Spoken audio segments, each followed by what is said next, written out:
ஏன் அதிமுக கூடிய எம்எல்ஏக்களும் எங்களுடைய கூட்டணி கட்சிகளுக்கு நாங்கள் பதிவு பண்ணோம். நேரே போன் பண்ணி நான் சொன்னேன், எந்த எம்எல்ஏயும் எதையும் ஆஃபர் கொடுத்து தமிழக வெற்றி கழகம் கூப்பிடல. அப்படி ஒரு தலைமை எங்களுக்கு கிடையாது.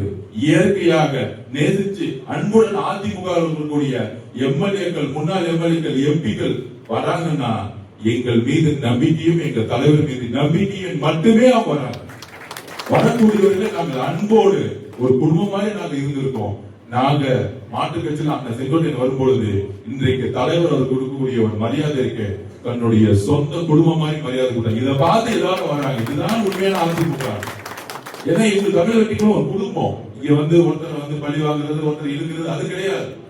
அதை பார்க்கும் பொழுது இந்த ஒரு எண்ணம் தான் அதிமுக இருந்து ஒரு கட்சியிலிருந்து எம்எல்ஏ இருந்தாலும் நாங்கள் ரிசைன் பண்ணிட்டு தமிழக வெற்றி கழகத்தில் இணைந்து நேர்மையாக தேர்தல் எதிர்கொண்டு வாழ்நாள் முழுவதும் தமிழக வெற்றி கழகத்தில் இருக்கணும் உறுதிமொழியோட வர அப்படி வரவேற்கும் பொழுது அப்படி வரும் பொழுது அன்புடன் வரவேற்கக்கூடிய இடத்தில் தமிழக வெற்றி கழகம் தலைவரும் நாங்களும் இருக்கிறோம். ஏன்னா புரட்சி தலைவர் எம்ஜிஆர் அவர்கள் எதற்காக கட்சியை உருவாக்கினாரோ அவருடைய குறிக்கோளில் வழியில் நடக்கக்கூடிய தமிழக எல்லா தொண்டர்களும் 90% தொண்டர்கள் அதிமுக திமுக தூக்கி எறிவது தமிழக வெற்றி கழகத்தில் சேரத்துக்கு முற்பட்டாங்க.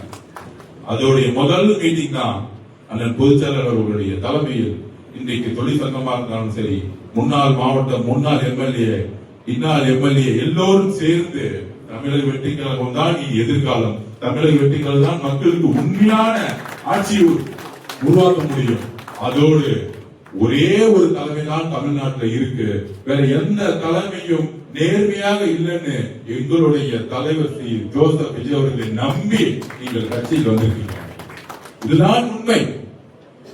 இப்ப இவங்க 2 பேர் இணைந்த மாதிரி வந்தாங்க, திடீர்னு 2 பேர் இணைந்த மாதிரி ஒரு டிராமா இருந்தாங்க. அண்ணன் சண்முகண்ணனும் விஜயபாஸ்கர் அவர்களும் உடன்படிக்கை எல்லாம் நியூஸ்ல வந்துட்டு இருக்கு. இந்த மாதிரி கட்சிகள் 4, 5, 6 இருந்து உடைந்து கடைசியில் என்ன தெரியுமா, முன்னாள் முதலமைச்சர் ஓபிஎஸ் ஓபிஎஸ் அவர்கள் சேர்ந்த திமுக போய் புரட்சி தலைவி அம்மா அவர்களால் முதலமைச்சராக்கப்பட்டவர். புரட்சி தலைவி அம்மா அவர்கள் முதலமைச்சராக்கப்பட்டவர். எங்கிருந்தோ இருந்து தேனியில இருந்தவர், சாதாரணமானவர். அந்த அம்மா முதலமைச்சர் ஆக்கி அழகு பார்த்தாங்க, ஒரு சாமானியன. ஆனா அந்த அம்மா இறந்த பிறகு ஒருவேளை நம்ம சீட்டு கடையில் அரசியலிருந்து ஒதுங்கன்னு அவருக்கு தோணல. எந்த திமுக புரட்சி தலைவி அம்மா அவர்களை தூக்கி எறிந்ததோ அதே கட்சியில போய் ஒரு எம்எல்ஏ இருக்கிறார்.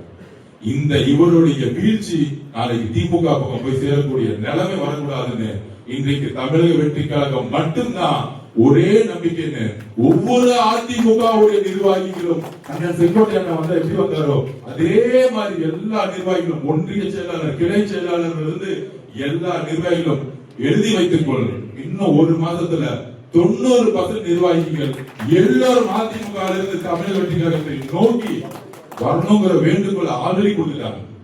அதனால அண்ணன் பொதுச்செயலாளர் கேட்டுட்டு ஒரே ஒரு வேண்டுகோள் என்னன்னா, தலைவரோட பேசிட்டு ஒவ்வொரு சனிக்கிழமையும் நம்மளுடைய அமைச்சர் பதவியுடைய வேலைகளை முடித்து ஒவ்வொரு சனிக்கிழமை ஞாயிற்றுக்கிழமையோ மாற்று கட்சியில் இருக்கிற நான் உங்கள் அன்புடன் வரவேற்க வேண்டும், ஜனநாயக சக்திக்கு அன்புடன் வரவேற்க வேண்டும். இது ஏதோ நம்ம பதவி கொடுக்கிறோம், பணம் கொடுக்கிறது அல்ல. இது வரைக்கும் அப்படி ஒரு பேச்சே நடந்தது கிடையாது. இதெல்லாம் திமுக சொல்லக்கூடிய சூழ்ச்சிகள். திமுக தான் பணம் கொடுக்கிறோம், பதவி கொடுக்கிறோம், அது கொடுக்கிறோம்னு வரக்கூடிய நபர்களை எப்பொழுதும் அன்போடு நடத்தியது கிடையாது. வேலை செஞ்சு முடிஞ்ச தூக்கி போட்டு போயிட்டே இருப்பாங்க. எம்ஜிஆர் அப்படிதான் தூக்கி போட்டாங்க. அதனால உங்களுடைய பணிக்கு நம்மளுடைய கட்சியோட பொதுச்செயலாளரும் சரி, தலைவர்களும் சரி, நாங்களும் சரி உங்களோடு தோள் நின்று தோளாக எப்பொழுதும் உங்களுக்கு ஒரு குழுவாக நாங்கள் இருப்போம்.